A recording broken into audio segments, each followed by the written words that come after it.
राधे राधे दोस्तों, हरे कृष्णा। आप सबका दिन शुभ हो। आज चैत मास के कृष्ण पक्ष की 10वीं तिथि है और आज मैं आप सबको दुर्गा सप्तशती के मध्यम चरित्र का पार्ट 1 सुनाने जा रही हूँ। अगर अच्छी लगे तो लाइक करके कमेंट बॉक्स में ज़रूर बताइएगा। तो चलिए आप सबको कथा सुनाती हूँ। ओम। मध्यम चरित्र के विष्णु ऋषि महालक्ष्मी देवता उसिल छंद शाकांभरी शक्ति दुर्गा बीज वायु तत्व और यजुर्वेद स्वरूप हैं। श्री महालक्ष्मी जी की प्रसन्नता के लिए मध्यम चरित्र के पाठ में इसका विनियोग है। मैं कमल के आसन पर बैठी हुई प्रसन्न मुख वाली महिषासुर मर्दिनी भगवती महालक्ष्मी का भजन करता हूँ, जो अपने हाथों में अक्षमाला, फरसा, गदा, बाण, वज्र, पद्म, धनुष, कुंडिका, दंड, शक्ति, खड्ग, ढाल, शंख, घंटा, मधुपात्र, शूल, पाश और चक्र धारण करती हैं। ऋषि कहते हैं, पूर्व काल में देवताओं और असुरों में पूरे 100 वर्षों तक घोर संग्राम हुआ था। उसमें असुरों का स्वामी महिषासुर था और देवताओं के नायक इंद्र थे। उस युद्ध में देवताओं की सेना महाबली असुरों से परास्त हो गई। संपूर्ण देवताओं को जीतकर महिषासुर इंद्र बन बैठा।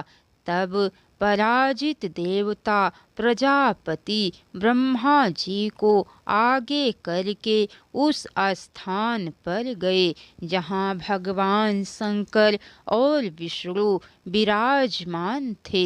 देवताओं ने महिषासुर के पराक्रम तथा अपनी पराजय का यथावत वृतांत उन दोनों देवेश्वरों से विस्तार पूर्वक कह सुनाया। वे बोले, भगवान महिषासुर सूर्य, इंद्र, अग्नि, वायु, चंद्रमा, यम, वरुण तथा अन्य देवताओं के भी अधिकार छीनकर स्वयं ही सबका अधिष्ठाता बना बैठा है।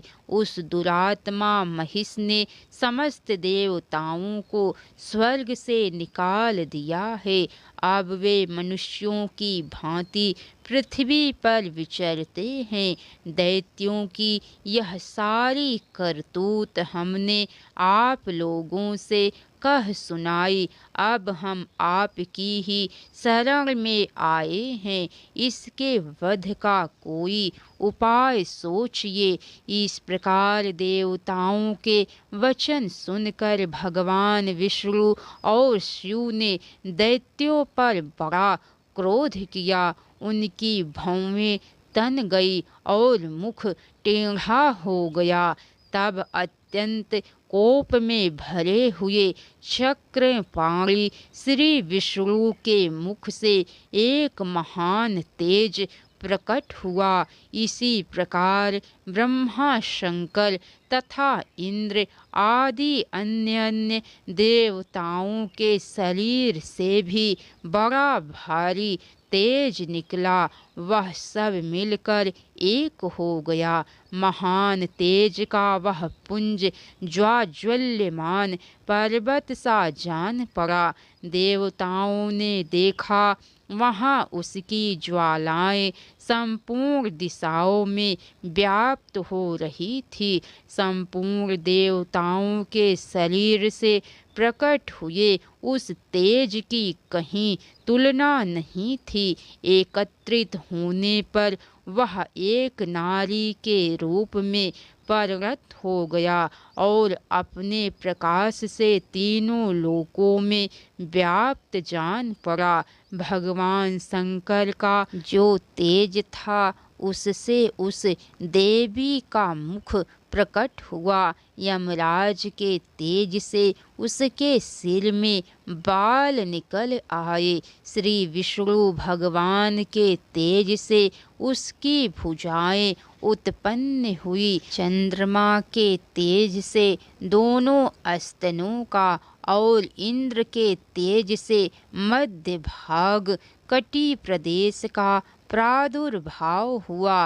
वरुण के तेज से जंघा और पिंडली तथा पृथ्वी के तेज से नितंब भाग प्रकट हुआ। ब्रह्मा के तेज से दोनों चरण और सूर्य के तेज से उनकी अंगुलियां हुई। वसुओं के तेज से हाथों की अंगुलियां और कुबेर के तेज से नासिका प्रकट हुई। उस देवी के दांत प्रजापति के तेज से और तीनों नेत्र अग्नि के तेज से प्रकट हुए थे। उसकी भौमें संध्या के और कान वायु के तेज से प्रकट हुए थे। इसी प्रकार अन्य अन्य देवताओं के तेज से भी उस कल्याणमयी देवी का आविर्भाव हुआ। तदंतर समस्त देवताओं के तेज पुंज से प्रकट हुई देवी को देखकर महिषासुर के सताए हुए देवता बहुत प्रसन्न हुए। पिनाकधारी भगवान शंकर ने अपने शूल से एक शूल निकाल कर उन्हें दिया। फिर भगवान विष्णु ने भी अपने चक्र से चक्र उत्पन्न करके भगवती को अर्पण किया। वरुण ने भी शंख भेंट किया। अग्नि ने उन्हें शक्ति दी और वायु ने धनुष तथा बाण से भरे हुए 2 तरकस प्रदान किए। सहस्त्र नेत्रों वाले देवराज इंद्र ने अपने वज्र से वज्र उत्पन्न करके दिया और ऐरावत हाथी से उतार कर 1 घंटा भी प्रदान किया। यमराज ने काल दंड से दंड, वरुण ने पास, प्रजापति ने स्फटिकाक्ष की माला तथा ब्रह्मा जी ने कमंडलू भेंट किया। सूर्य ने देवी के समस्त रोमकूपों में अपनी किरणों का तेज भर दिया।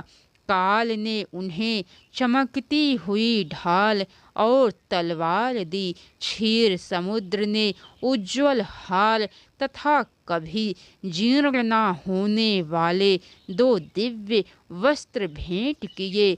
साथ ही उन्होंने दिव्य चूड़ामणि, 2 कुंडल, कड़े उज्ज्वल अर्धचंद्र, सब अंगुलियों में पहनने के लिए रत्नों से बनी अंगूठियां भी दी। विश्वकर्मा ने उन्हें अत्यंत निर्मल फरसा भेंट किया।